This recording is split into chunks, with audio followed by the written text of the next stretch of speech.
Hey Facebook family, welcome to Anita's Wednesday Wisdom Highlights. How you doing today?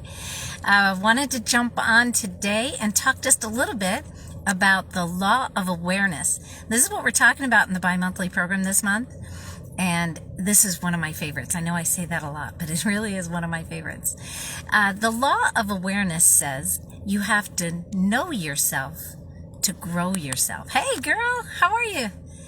And what I love about this law is how much it has helped me to refocus on this the last few years. You know, I've been ever since I joined the John Maxwell team, I've been refocused on my personal growth.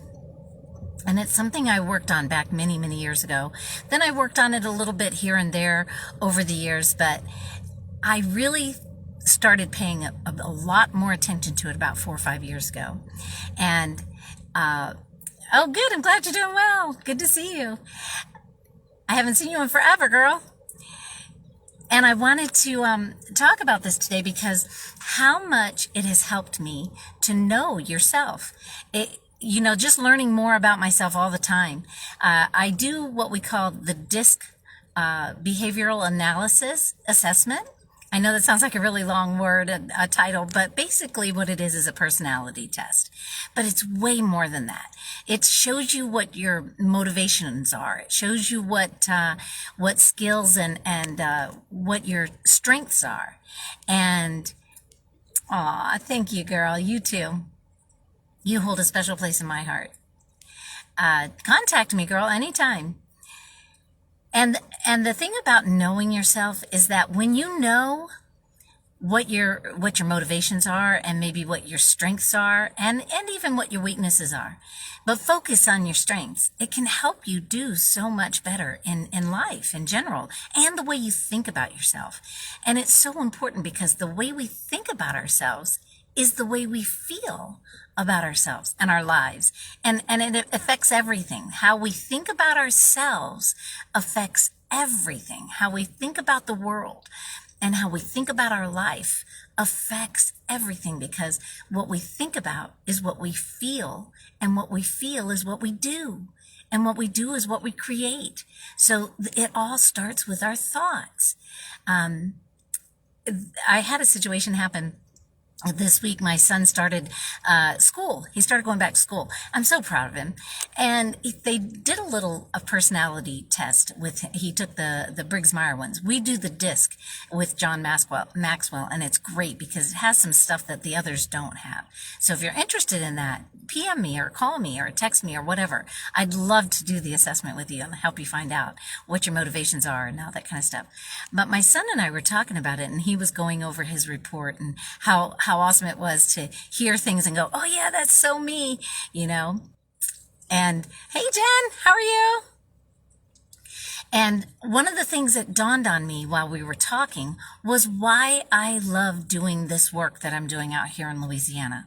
I'm working with FEMA, helping people that have been devastated by the hurricane. And a lot of the things that go along with this job is really conducive for my personality type. And it's really amazing how much joy that brings you, and also how much, I don't know, a confirmation of that you're in your groove, you're in your purpose, you're in line with your purpose. I tend to be a perfectionist, which means I like to check off the boxes. And in this job, I get to check off the boxes. There's a format that I get to follow, and I'm really good with knowing the format. I love a task that has well-defined parameters. I like a task that says, this is what you do first, this is what you do second, this is what you do third. That's the kind of stuff that really motivates me to get the task done, because I know how to do it. Or at least I have a guide. And then also I love the autonomy of this job because I am my own boss. I make my own schedule. I get to be out in the field, and nobody's telling me I have to be here at this time or that time. It's my schedule. Even though I do put myself on a tight schedule, it's my schedule. It's my choice, and that helps you not feel like a victim. And then on top of that, I get to help people. So it satisfies so many of my personality traits by doing this. And this is what's so important about finding your purpose in life. Because when you know your purpose, it's going to match your personality type. It's going to match your strengths. It's going to make them better, and it's going to even make your weaknesses better, because when you're living in your strength and in your purpose and growing and improving, the weaknesses get better too. So if you're interested in doing a personality assessment and finding out what your strengths are and finding out what your personality type is, how you are motivated. This is so important, how you're motivated, so that when you don't feel motivated, you know what to do to get yourself motivated, right? Hey, how you doing, girl? Good to see you. It's really important to help you find your purpose, because when you know what your strengths and talents are and how you can employ them, then you can start using them in the way that you're supposed to. And that brings so much fulfillment in life. So let me help you with this. This is what I do now. I'm a life coach, basically. So give me a shout. Love you guys. Hope you're doing good. I'll talk to you later. Bye.